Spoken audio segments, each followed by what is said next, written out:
Hey, I'm Julie Samaka with Southern Charm Wreaths, where we make beautiful wreaths and teach you how to make and sell them. In this video, a sneak peek behind the scene look at the featured tutorial this month in Wreath Making of the Month Club.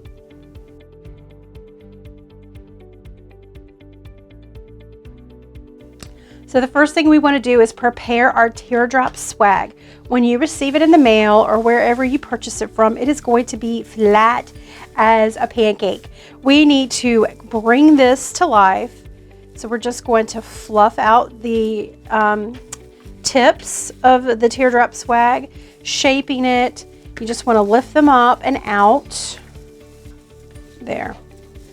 So after you fluff it, your Teardrop swag should look similar to this.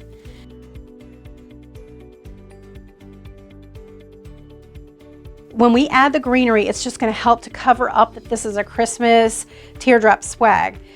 When you get your greenery, you need to make sure that you try to fluff out the pieces. If your green grasses are not curly, you can use your fingers and just roll them on there. This is a really pretty plastic. And I'm just going to take the next piece. Feel free to move these up or down, or sometimes you need to take grasses off if it's just too much grass. So let's show you how I'm going to do that. Oh, here we go down here. I'm going to take this piece of bottom off right here. I'm just going to save it because later I can put it in the bow if I wanted to.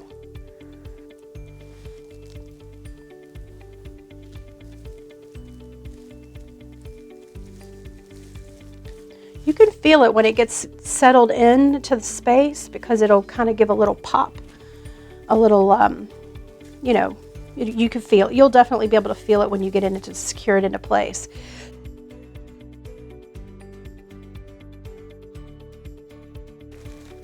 So I'm going to just start adding in hydrangea. So this hydrangea is going to go in between bow loops, right here.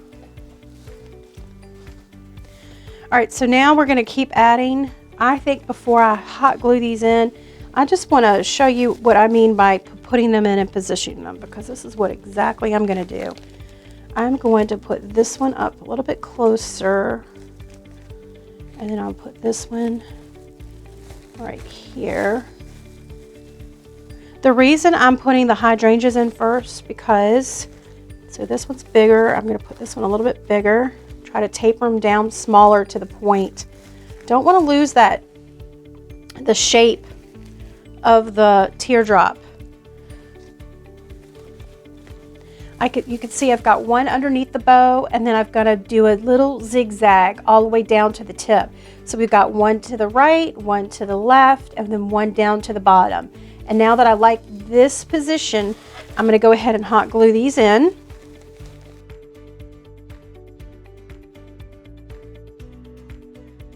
All right, so the next thing we want to do is add in some ribbon streamers.